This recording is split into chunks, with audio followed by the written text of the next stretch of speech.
So every time I've done a video in this series of how I saved money in this month, I have limited myself to 9 money-saving strategies. Well, this month I have a treat for you, my friends. I challenged myself to save every single day of the month for the entire month of January. I got sick at the end. I got 27 tips for you instead of 31, but hopefully you'll forgive me. So let's get started. Starting on January 1st, we had a party at my house to celebrate the new year, and instead of ordering Domino's pizza, which would have been easier, we decided to do a homemade baked potato bar. If we had ordered 3 pizzas from Domino's, it would have been $21. Instead, we spent $9, most of that coming from bacon because I really wanted bacon on the baked potatoes. Savings of $12. Next, I had my semi-annual rag making party in which we took all of the t-shirts that have fully outlived their usefulness in this household and we sliced them all up. So I had 3 t-shirts, that equals 42 rags. They will last me roughly 6 months before they are so grody I don't want to use them anymore. I estimate that those 42 shirts will be the equivalent of about 100 sheets of paper towels, which around here, 100 sheets of paper towels will cost you around $2.05. So over the course of the 6 months, those 3 old t-shirts cut up into rags will save me $53.30. I bet you didn't know your old shirts with holes in the armpits could be worth so much, did you? Next, this one is a pro tip to all the mamas out there. Put 2-factor authentication on any device that your child ever has access to, which could potentially be used to buy a product. I didn't think my 4- and 3-year-olds were able to do this. Apparently, between episodes of Paw Patrol that we've purchased, they will now show an ad saying, do you want to be a Paramount Plus member for $11.99 a month? And all your little 3-year-old has to do is click yes. And if you don't have 2-factor authentication enabled, you are going to be charged about $12 because your toddler can press 1 button. So 2-factor authentication means that no purchases can be made unless I put in a password from my phone, not the TV. Be smart out there, people. Next, I have changed my mind about something I said in a previous video. I said that I don't do house plants. It's just not worth it. However, I have discovered a plant that can survive anything, including 6 months of neglect in my compost pile because I thought it was dead. It wasn't, and so now I have propagated it and I've covered my house with a bunch of little clippings and it's making my house very nice and green in the middle of this cold and snowy January here in Maine. So if I had bought all of those myself, it probably would have been about $20 worth of plants, and that's estimating conservatively, but instead I got them all for free, which is always nice. Next, I filled out a class action lawsuit, which I typically do a couple times a year. This one was for Verizon. I'll leave the link in the description if you're interested to see if you also qualify. It's guaranteed $15 with a potential of earning $100. So I'm just going to estimate that I saved $15 by doing this class action lawsuit. But maybe it'll be more. 6, we use our local libraries, multiple libraries, 2 to 3 times a week. Currently, they're both running winter reading programs. I'm not going to be able to estimate how much I save because we go to the library, because it's a free place for me to take my kids and hang out, for the education that I'm providing them by reading to them a bazillion books a week, for socialization opportunities and all of the other activities that they provide, and getting to see the guinea pigs. My kids love to see the guinea pigs twice a week. But I will estimate if we complete both the winter reading programs at both libraries we have access to, we're probably going to get about $40 in free stuff, from books to stickers and whatever, because I've got a bunch of kids and they all can win things. Next, this one technically isn't something I did, but I'm going to take credit for it and tell you about it because, you know, we're all about saving money here. This one was my husband's doing. He has been using disposable razors for a long, long time now, and he recently said, I am sick of it. I'm going to get a safety razor that has like the disposable blades. They are orders of magnitude cheaper than disposable razors. I had no idea. The razor itself is going to pay for itself in 3 months of use, and we're going to be saving $14.20 a month on razors, which is pretty cool. Next, I had some milk that was about to go bad and I didn't want it to go bad, and there was no way we were going to be able to drink all of this milk before it went bad. So I went over and I checked out the YouTube channel of Jennifer Murch, who talks about cheese making, and I learned how to make ricotta, which was amazing. Saved me about $2.48 worth of milk that I didn't have to throw out. Next, this one is definitely particular to my family. I'm not sure if you're the same way, but we like lots of budget categories. We like to get nitty-gritty and very detailed in the way we view how we're spending our money. And this month we got even more nitty-gritty in one category. So we had this category that was like household spending. But in that category, we were kind of tracking both essentials and non-essentials. And sometimes we would run into trouble. Like that's the category we would buy diapers from. And maybe if there was some non-essential spending that happened that month, and then all of a sudden it's the end of the month and we have to buy diapers, and so we decided we're going to get a little bit more nitty-gritty, and we'll say, okay, here's non-essential household spending and here's essential household spending. And that way we're never going to accidentally run out of money because we were having fun. When I say it like that, I don't think most people are going to think that's saving money, but it is going to save us probably about $20 a month. Here's something we can all agree on, though. Laundry detergent can be expensive, but it really doesn't have to be. But despite having this video that has done really well, a lot of people have responded very positively to it, despite my laundry video, I still haven't actually been measuring 2 tablespoons every time I do laundry. I just kind of eyeball it and say, oh, looks good. So this month I actually started measuring 2 tablespoons of laundry detergent per load of laundry. I haven't noticed a difference in the cleanliness. Everything is just as clean, but it is about half. When I did the measure, like I measured them against each other, 2 tablespoons versus like the 1 line on the cup that the detergent manufacturer provides you. 2 tablespoons is about half of the lowest amount that they're measuring for you. You really need so much less detergent than you think you do.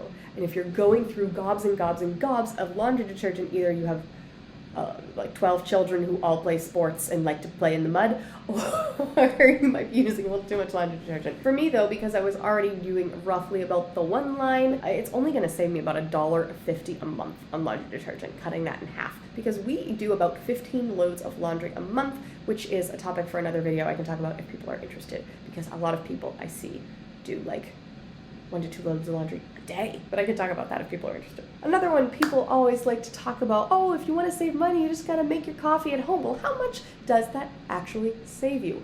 Well, I mentioned that my husband really enjoys like the science of brewing his coffee, and he likes tinkering with it and making it perfect. So we order whole bean coffee that are like roasted the day before from this coffee subscription online. When I do the math for how much it costs to purchase 2 pounds of coffee, it ends up being about 64 cents per cup of coffee. If we were to go to Dunkin' Donuts, it costs $2.64 for a small cup of coffee at Dunkin' Donuts. Bananas! So that is $2 cheaper per cup of coffee when we use the Happy Mug beans.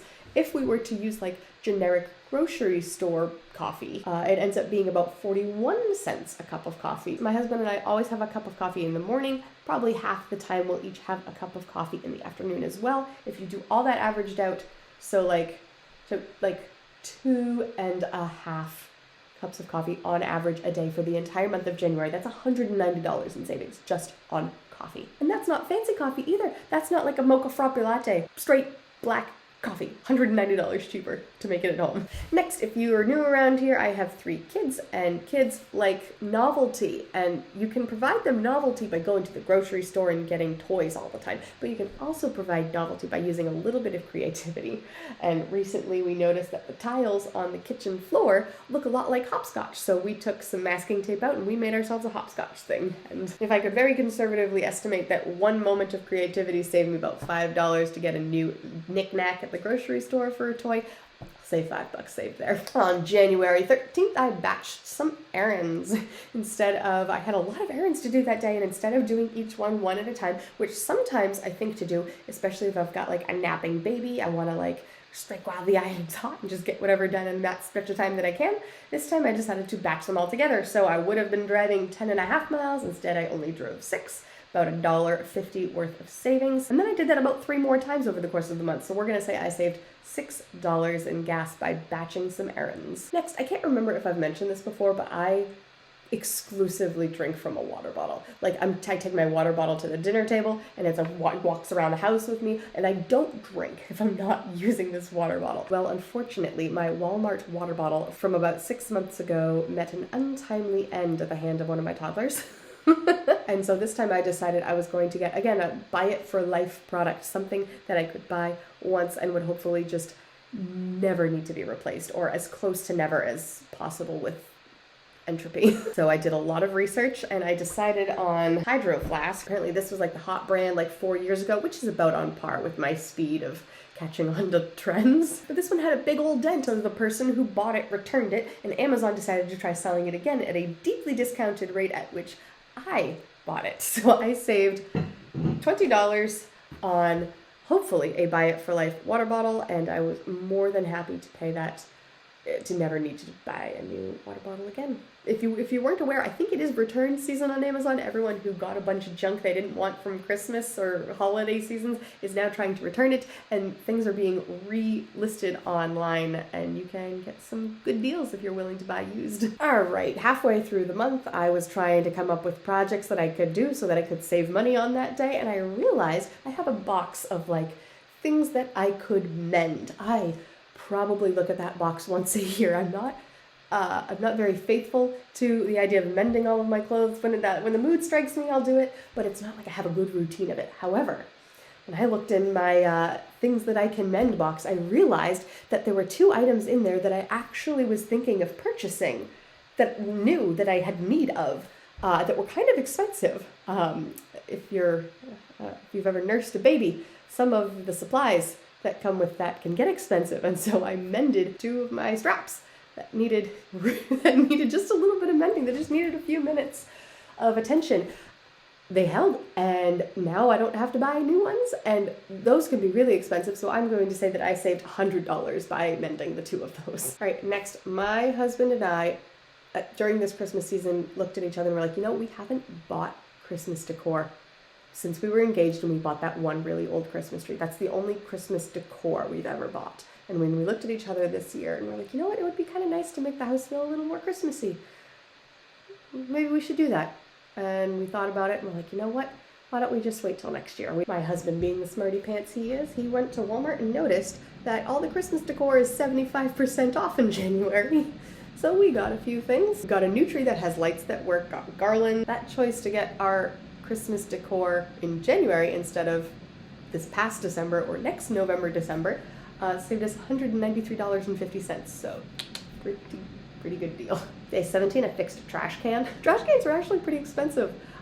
This one had the little foot pedal that just would not stay on. My husband and I were already talking about we've had it a few years, maybe it's just the end of its life, and I'm like, I don't think so. So I grabbed some duct tape, and now we have a fixed trash can that's continuing to function. Here's an interesting one. I thought this was a way better money saver than it turned out to be, but I'll tell you the whole story. I noticed that we have 2 lights on our garage that just stay on all the time.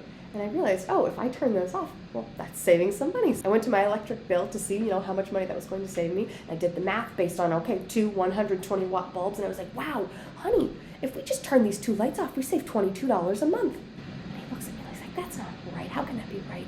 And so we looked at it a little closer, and we realized that because we have LED light bulbs, they are not using 120 watts between the 2 lights.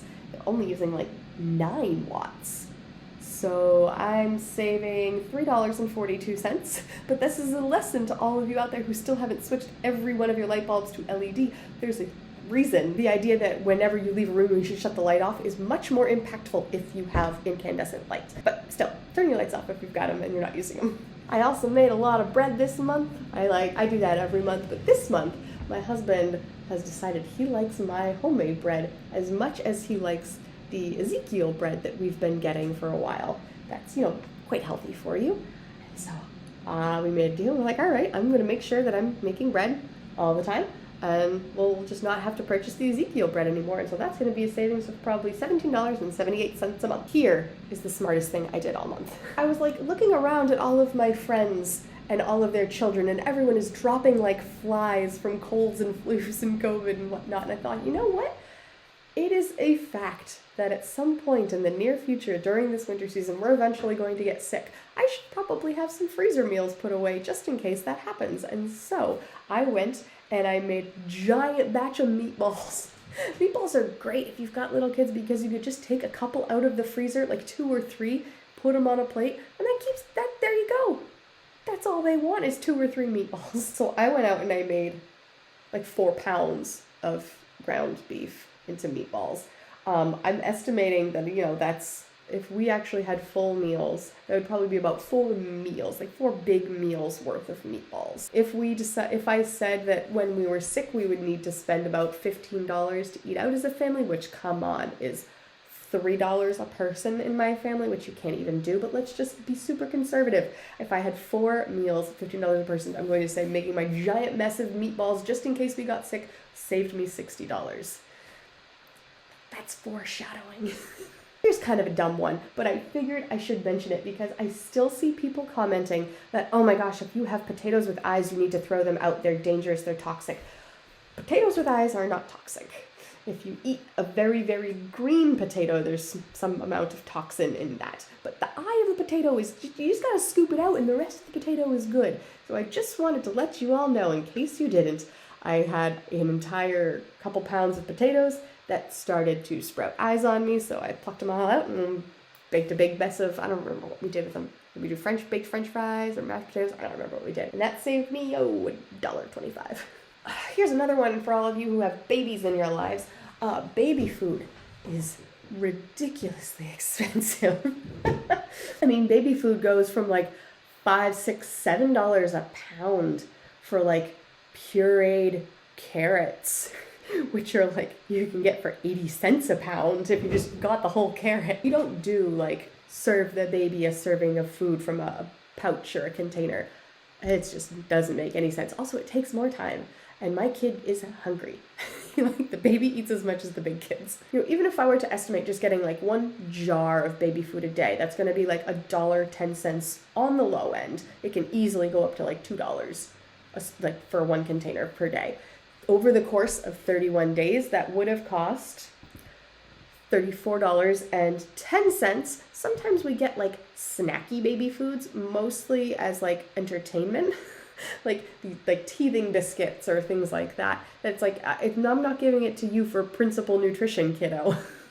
This is to keep you entertained while I finish making dinner. But so even if I take out the times we do buy little snacks in the month, I saved $32.01 by giving my kid things like banana. Oh my gosh, my kid eats so much banana. Squash, carrot, beans. He really liked refried beans the other day when we gave him refried beans. Hummus. Real food, not baby food.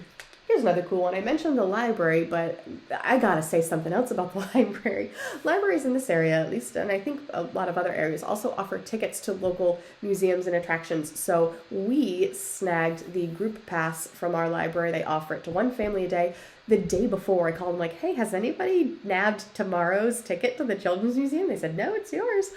So we saved $80 on tickets to the Children's Museum. And my kids love going. All right, toward the end of the month, I started getting real desperate. And I thought about, okay, what else am I doing in my life that means I'm not spending money? How else can I show that we save by the way we live? So day 24, I was like, hey, you know what? We don't have a gym membership. We chase children around the house. We go on walks. And, sometimes if I've got like a baby strapped in the baby carrier, plus I'm pushing the double stroller, that is a good workout, my friends. There's also YouTube, which has like whatever you could possibly want for workouts. So even if I found the cheapest like Planet Fitness gym around here, that's $15 a month you save. Here's an interesting one. As I mentioned earlier, I bake bread at home. It's really fun for me. I noticed though that the yeast at the grocery store that I thought I was buying in bulk, because I don't buy the tiny individual packets, I buy like a little jar of it. And I thought, oh, well, that's still better in terms of price. And I looked it up, I'm like, oh my gosh, it's kind of not. So then I decided, oh, maybe I should check Amazon and see. And I'm like, oh my gosh, I have been so silly. So I will leave the link to you in the description, because Amazon yeast goes for $4.50 a pound compared to grocery store yeast, which is for $25.40 a pound. So I saved $20.90 by buying yeast in big bulk, which is great because I'm going to go through it, and I leave yeast in my freezer because it stores better that way and it'll live longer in my freezer.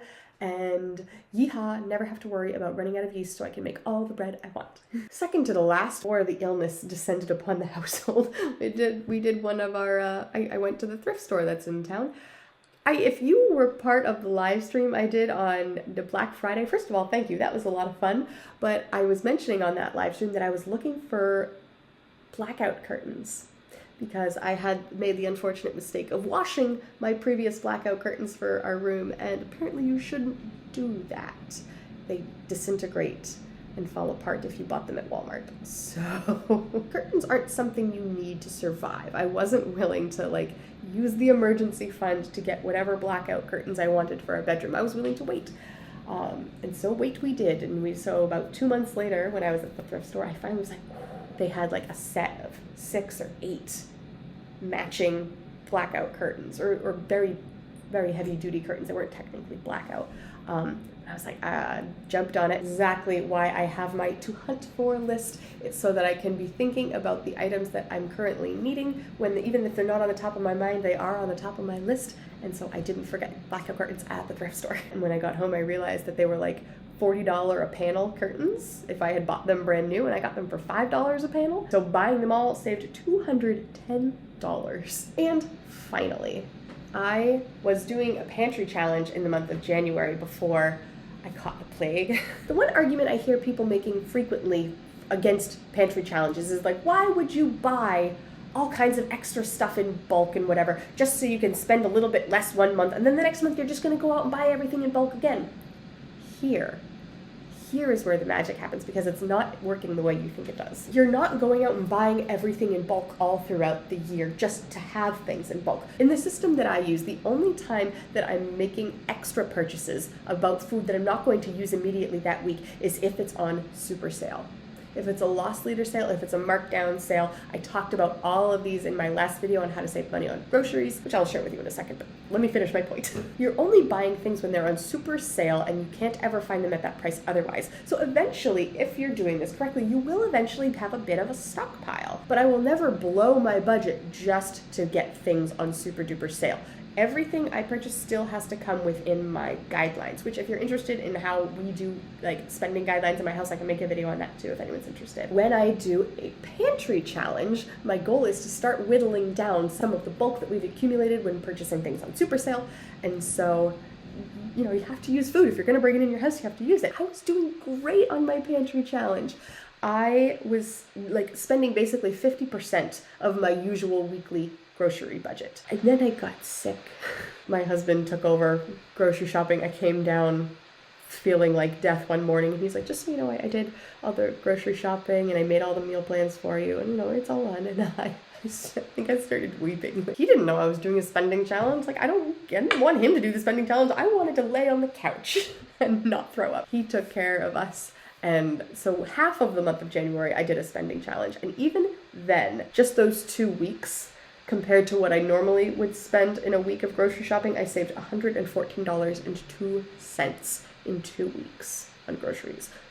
And I already spend a really, really low amount if you didn't know. We spend like 60% of what the USDA thinks the thrifty budget should be. So it's already low, but I slashed it even by like 50% during a pantry challenge, which is not too shabby. For a grand total, $1,309.30. Not bad for a month of savings. How did you do this month? If you've been doing any savings challenges during the month of January, I'd love to hear about it. If you want to see that video I mentioned about grocery shopping on a budget and how you can save probably like at least $500 in 1 month, you can check that video out, and I will see you over there. So, bye YouTube.